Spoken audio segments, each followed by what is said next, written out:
आज मैं एक अलग टॉपिक पे बात करना चाहता हूँ। जो बहुत सारे मेरे स्टूडेंट हैं पीएचडी के, एलएलएम के, उनके सामने एक बड़ी प्रॉब्लम आती है कि उनके पास नए विचार नहीं आते।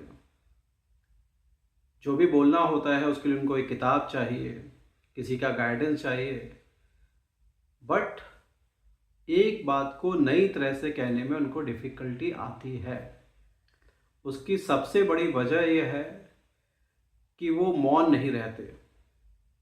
पुराने समय में आपने देखा होगा कि लोग मौन व्रत रखते थे। लोगों ने उसके सही वजह को नहीं पहचाना। मौन वो शक्ति है जिससे आप खुद को जानते हैं। हर वो व्यक्ति जो मौन रहता है मौन की ताकत को जानता है।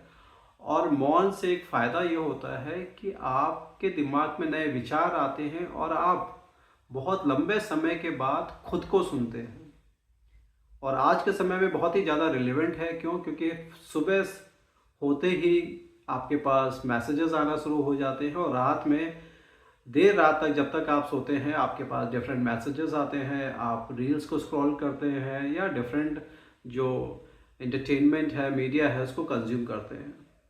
तो उससे होता क्या है? इससे होता यह है कि आपके दिमाग में जो विचार आ रहे हैं वो दूसरों के हैं। इसको हम सोशल इंजीनियरिंग भी बोलते हैं और इसको एनएलपी बोलते हैं, न्यूरो लिंग्विस्टिक प्रोग्रामिंग। तो आपके विचारों को एक शेप दिया जा रहा है, वो मल्टीनेशनल कंपनियां दे रही हैं और पॉलिटिकल पार्टीज दे रहे हैं या ऐसी कोई और संस्था जैसे गूगल।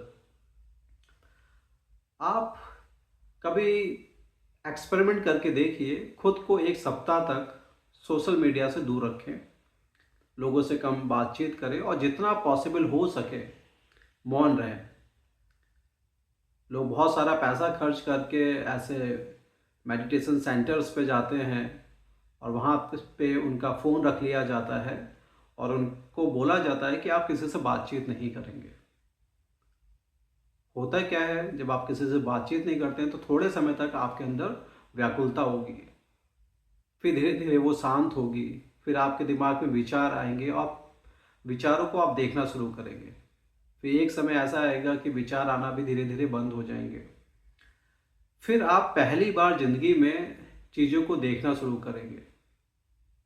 आप हैरान होगे जान के, ये जो अर्थ है, ये जो आपका इन्वायरमेंट है, ये जो आपके लोग हैं, पहली बार आप उनके सच्चे स्वरूप को देख रहे हैं। तो मौन की ये शक्ति होती है। इसको मैंने खुद एक्सपेरिमेंट करा है। आप एक इमेजिन करिए, किसी इंपॉर्टेंट मीटिंग रूम में आप बैठे हैं जहाँ पे सारे के सारे हाई प्रोफाइल लोग बैठे हैं और हर इंसान चाहता है ये दिखाना कि वो दूसरे से बेहतर है। बस आप इस रेस का हिस्सा मत बनिए और थोड़ी समय के लिए चुपचाप उस मीटिंग की प्रोसीडिंग्स को देखते रहिए। कौन क्या कह रहा है, कौन क्या कर रहा है, बस देखते रहिए। फिर थोड़े समय बाद आपको ये बात समझ में आ जाएगा कि ये जितनी भी बातें चल रही हैं इनमें से मैक्सिमम चीज़ों का कोई मतलब नहीं निकलता है।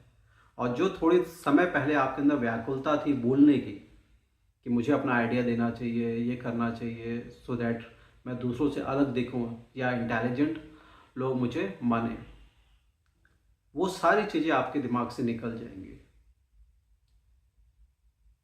तो अगर आप वास्तव में चाहते हैं कि आपके पास नए विचार आएँ, इस जीवन को आप नए दृष्टिकोण के साथ देखें, अपने जो आसपास है उसको ध्यान से देख सकें और आपके अंदर जो एंजाइटी है उसको कम करना अगर आप चाहते हैं, तो मौन रहने का अभ्यास करिए और जहाँ तक हो सकता है आप चुप रहिए। बिलीव मी, ये एक छोटी सी चीज़ मौन आपकी ज़िंदगी को चेंज कर सकती है, ट्रांसफॉर्म कर सकती है, बिना कोई बड़े बड़े दावे किए, बिना बहुत कुछ पढ़े लिखे। केवल मौन और आपकी लाइफ ट्रांसफॉर्म हो जाएगी। इसको ट्राई करिए और जो आपके एक्सपीरियंस है वो मेरे साथ शेयर करिए। तो आज का मैसेज बस इतना ही। Thank you so much.